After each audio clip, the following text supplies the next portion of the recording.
Halo guys, balik lagi sama gue, Iksan Zulfikar. Di video kali ini akan gue bahas iOS 18 Beta 2 yang baru aja dirilis semalam atau tepatnya dini hari tadi sama Apple. Nah, kira-kira iOS 18 Beta 2 ini isinya apa aja? Tentunya, pastinya ada tambahan fitur baru dan adanya perbaikan juga, ya kan? Jadi nggak usah berlama-lama lagi, simak video ini nggak selesai, langsung aja check this out.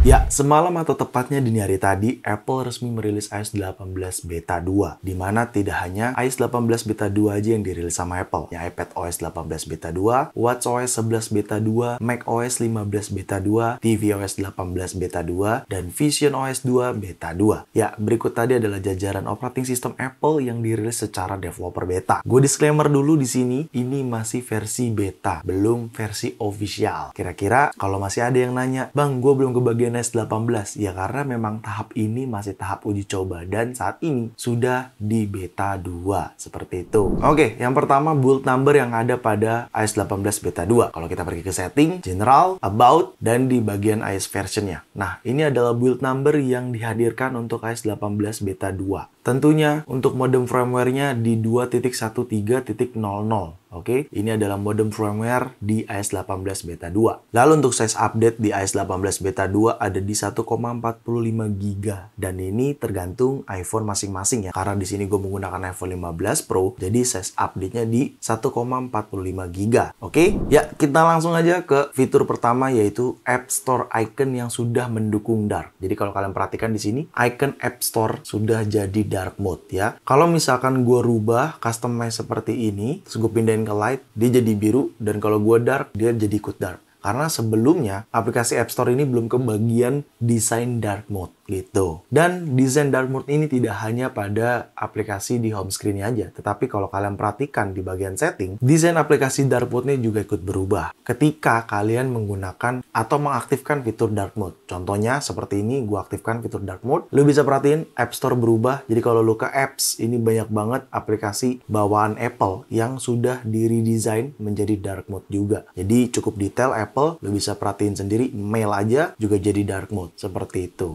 Selanjutnya ini adalah fitur yang paling gue tunggu sebenarnya, tetapi setelah gue baca ulang, ya nggak kebagian, yaitu fitur RCS atau Rich Communication Service. Harusnya di bagian settingan juga ada konfigurasi untuk mengaktifkan RCS. Adanya di bagian setting, lalu lu pergi ke apps dan lu search di sini message seperti ini. Setelah itu di sini harusnya di atas ini adanya RCS. Tapi sayangnya tidak ada. Kenapa? Di laman Apple gue baca di sini available hanya untuk United States. Ternyata ya. Jadi ya itu terkait regional Apple ID kita. Ya sayang sekali, sayang sekali.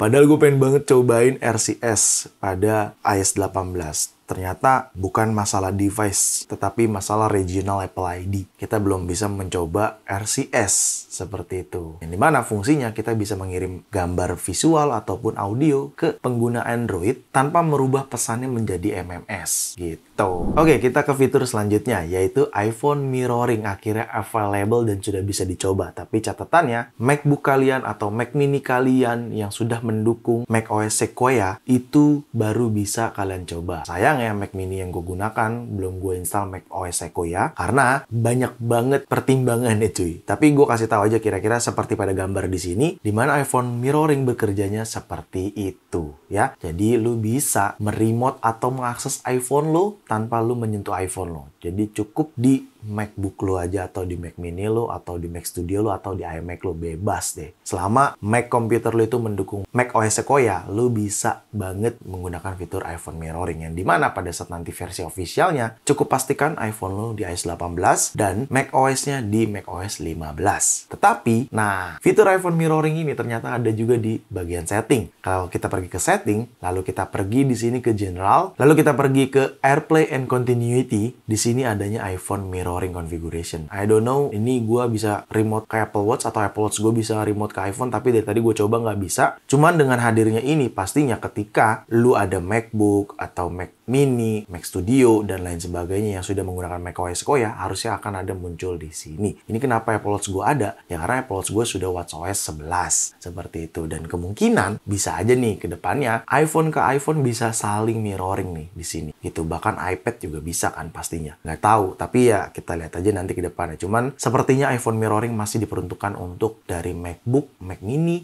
macOS, atau Mac komputer lainnya untuk bisa controlling atau mirroring sama si iPhone. Dimana seperti pada gambar di sini kalian bisa lihat ya Mac komputer itu bisa memirroringkan atau mengakses iPhone kita. Jadi kita nggak perlu pegang-pegang iPhone kita kalau udah di depan Mac komputer kita. Seperti itu. Oke? By the way, sebelum gue lanjutin ke fitur selanjutnya, gue mau kasih tahu nih, ada case yang keren banget. Namanya More Flex Case. Ya, case ini dari More Official. Lo bisa lihat sendiri, ini udah gue gunakan. Desainnya itu flex abis cuy. Jadi, bodinya lu masih bisa sentuh gitu ya. Tuh, kamera tercover, bawah tercover, sampingnya. Wih, enak banget. Lu bisa handheld gini, ngerasain titanium si iPhone 15 Pro ini ataupun 15 Pro Max ya. Jadi, bagian sampingnya ini kalau lu perhatiin tuh ya, seperti ini ya. Dia sampai sini doang dan yang bawah juga sampai sini doang tuh. Dan tentunya untuk bagian layar juga tercover ujung sini sama ujung sini ya. Jadi ketika lu posisinya ditaruh begini, antara bagian bawah dan atas ini bisa mengamankan cuy. Jadi lu nggak perlu khawatir. Oke? Seperti itu ya. Jadi lu bisa banget ngerasain body iPhone lo di genggaman lo. Dan tentunya mendukung MagSafe juga. Dan di bagian sini juga ada buat lanyard gitu ya. Jadi kayak bisa lu taruhin gantungan gitu. Tapi yang paling gue suka ya tentunya bagian kamera, karena ini bener-bener mengamankan bagian kamera si iPhone ya. Jadi ketika lo taruh gini, tenang aja, aman. Ya meskipun kalau amit-amit jatuhnya di samping ya lumayan sedep juga sih cuy. Cuman ya memang case ini diperuntukkan untuk teman-teman yang suka dengan body si iPhone. Jadi biar terasa lo memegang body iPhone langsung tanpa adanya lapisan case. Seperti itu ya. Bisa lihat sendiri deh.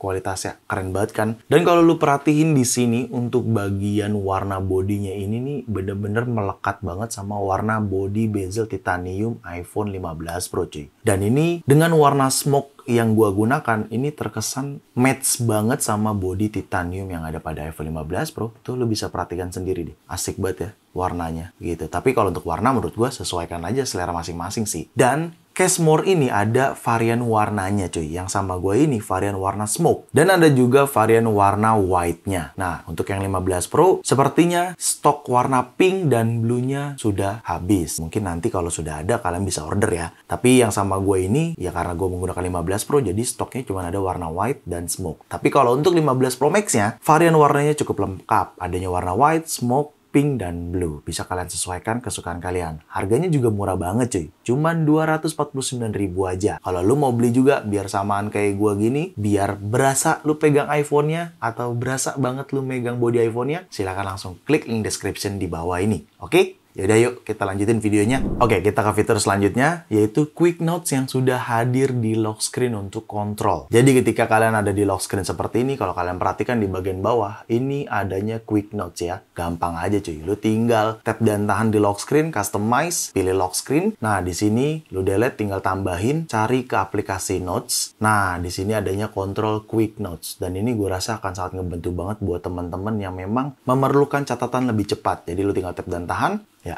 langsung bisa mencatat cuy. Oke, namanya juga Quick Note, catatan cepat gitu ya, seperti itu. Oke, fitur selanjutnya adanya widget baru di aplikasi wallet yaitu Connecting Cards. Ya meskipun aplikasi wallet tidak terlalu berguna banget di Indonesia karena kebijakannya belum terrealisasi, tapi intinya gue kasih tahu aja adanya widget Connected Cards di aplikasi wallet ini. Seperti itu ya. Lanjut ke fitur selanjutnya yaitu bagian control center. Nah, di sini kan ada icon power nih sudut kanan atasnya nih. Kelihatan ya? Ini kalau lu tap dan tahan, dia ada rasa haptik ya. Jadi kayak cetek gitu ya. Nih gue ulang, ketika lu buka akses control center dan lu mau shutdown iPhone lu, tapi dengan cara lu tap dan tahan seperti ini, dia tuh kayak ada cetek gitu loh. Kayak ada haptic feedbacknya gitu. Oke, dan by the way ini kalau gue perhatiin desain slide power sama cancelnya ini agak ke bawah sedikit ya. Apa perasaan gue aja ya? Ya, fitur selanjutnya di mana iOS 18 ini untuk beta 2-nya juga sudah menambahkan dukungan untuk fitur berbagi layar SharePlay yang terbaru di mana lo bisa kontrol via SharePlay seperti pada gambar di sini. Jadi intinya lo bisa drawing langsung ketika lo saling SharePlay dan itu biasa banget berguna banget ketika lo lagi meeting menggunakan menggunakan FaceTime video call, di mana lu bisa menggunakan share play dan share screen, dan lu bisa langsung drawing presentasi lo gitu loh, sambil lu tunjukin demonstrasinya. Seperti itu intinya. Selanjutnya, aplikasi password. Aplikasi password ini ketika lu buka, di sudut kanan bawah ada icon plus seperti ini. Jadi lu bisa langsung tambahkan. Nah, tadinya icon ini adanya di dalam folder all ini. Sekarang lu nggak perlu masuk ke folder, lu bisa langsung tambahkan, dan ya, lu bisa langsung membuat username atau password sesuai website yang lu inginkan gitu ya. Intinya ini catatan ya, catatan password yang ada pada aplikasi password lo. Jadi lu bisa mencatat login, username atau password dari apapun itu, mau aplikasi, website, ya intinya bergunanya lu bisa langsung tambahkan aja. Oke, lanjut redesign aplikasi Apple Maps. Nah, jadi kalau kita perhatikan di sini Maps, lu bisa lihat aplikasi Maps ini di redesign ikonnya. Tuh, kelihatan lah ya harusnya di redesign. Ya meskipun biasanya teman-teman menggunakannya Google Maps ya. Apple Maps tuh jarang banget di Indonesia, tapi intinya gue kasih tahu adanya redesign icon Maps Apple atau Apple Maps di iOS 18 beta 2 ini. Kayak gitu. Selanjutnya aplikasi foto lebih smooth ketika lu membuka foto di dalam album aplikasi foto tersebut. Gue contohkan seperti ini. Lu bisa lihat ketika lu tap, terus lu turunin, lu tap, lu turunin. Ini jauh lebih smooth daripada beta 1 ya tuh. Lu tap, lu turunin, lu tap, lu turunin. Ini jauh lebih smooth di iOS 18 beta 2 ini. Kayak gitu. Selanjutnya yaitu fitur Shazam. Nah, fitur Shazam ketika lu buka control center dan di sini ada kontrol untuk Shazam, lu bisa tap dan tahan seperti ini, maka dia akan muncul history dan recognize music. Jadi langsung ada pilihan cuy. Lu mau lihat history atau recognize music, kayak gitu. Ya, lanjut ke fitur selanjutnya, masih berhubungan sama control center juga, yaitu background sound. Di mana adanya tambahan background sound untuk night dan fire. Jadi ketika lo tap dan tahan background sound, di sini akan ada fire dan night. Pastinya jangan lupa ditambahkan dulu background sound ini ke control center kalian. Seperti itu. Oke, selanjutnya ini bukan fitur sih, lebih kayak detailing aja ya. Kalau kalian pergi ke setting, lalu ke profile, dan kalian pilih iCloud di sini, ini jauh lebih detail ya untuk desain iCloud profile di iPhone lo tentunya ya, storage, save to iCloud, iCloud backup. Menurut gue ini jadi jauh lebih rapi dan lebih detail kayak gitu ya. Selanjutnya iPadOS 18 bisa format hard drive yang terhubung. Jadi ketika lu colokin harddisk atau SSD, lu bisa langsung format juga harddisk tersebut di iPadOS 18 seperti pada gambar di sini. Seperti itu ya, sekadar buat informasi aja buat teman-teman pengguna iPad. Selanjutnya informasi terkait ini berurusan sama Uni Eropa tentunya. Ya,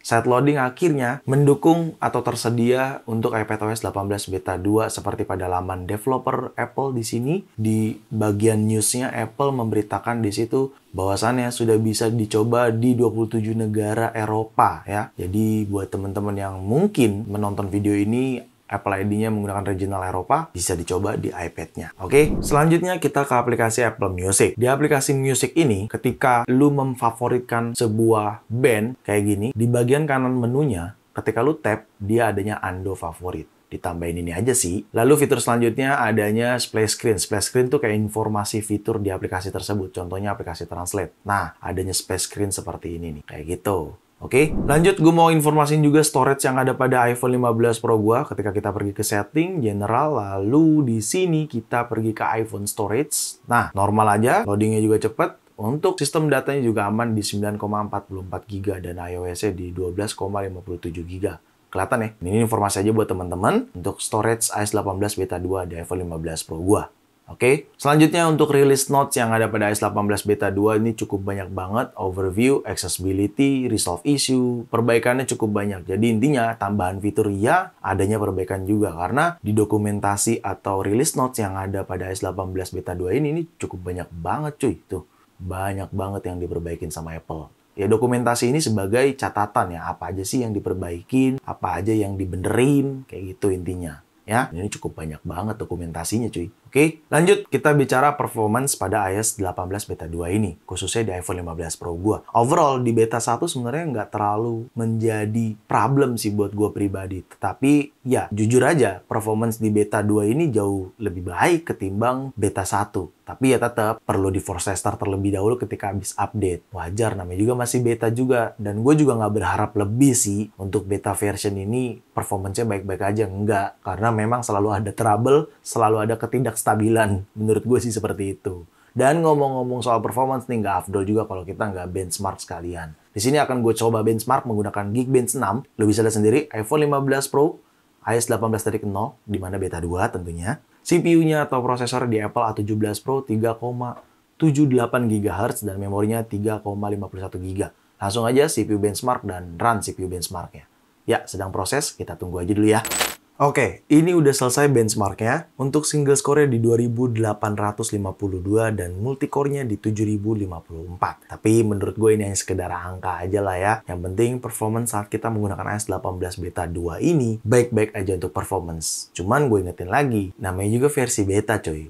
Jangan ekspektasi banyak lah. Pasti ada aja bug-nya, kendalanya, ketidakstabilannya. Di performance beta version itu sangat bisa diwajarkan untuk hal-hal seperti itu, kayak gitu. Lanjut, kita akan bahas baterainya. Nah, baterainya juga sama penjelasan gua dengan beta 1 menurut gua nggak terlalu problem bagi gua dan normal-normal aja untuk baterai penggunaan di iPhone 15 Pro gua khususnya. Dan kalau kita cek di sini untuk aktivitas baterainya, kita pergi ke setting, lalu di sini ke baterai. Lu bisa lihat aktivitasnya normal-normal aja menurut gua, tapi ya karena memang ini beta version, jadi gua nggak terlalu ekspektasi banyak untuk baterai. Dan kalau kita cek di sini untuk baterai health-nya, nah masih normal, baterai health gua di 95%. Dengan cycle count di 275. Ya menurut gue ini normal lah ya, pemakaian dari September pertama kali di tanggal 22 September. Lebih tepatnya atau 21 September. Seingat gua antara tanggal-tanggal itulah ya. Dan sampai detik ini, baterai health gua masih aman di 95%. Dan tentunya gue ingetin lagi, baterai health itu pasti akan turun selama iPhone-nya kita gunakan. Jadi nggak perlu kita khawatirkan.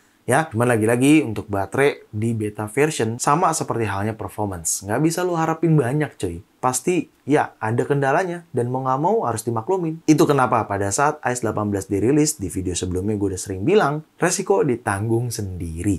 Kayak gitu. Oke? Ya, itu tadi adalah fitur-fitur yang ditambahkan sama Apple dan perbaikan-perbaikan yang dilakukan sama Apple. Tapi gue ingetin, ini masih beta version, belum versi officialnya.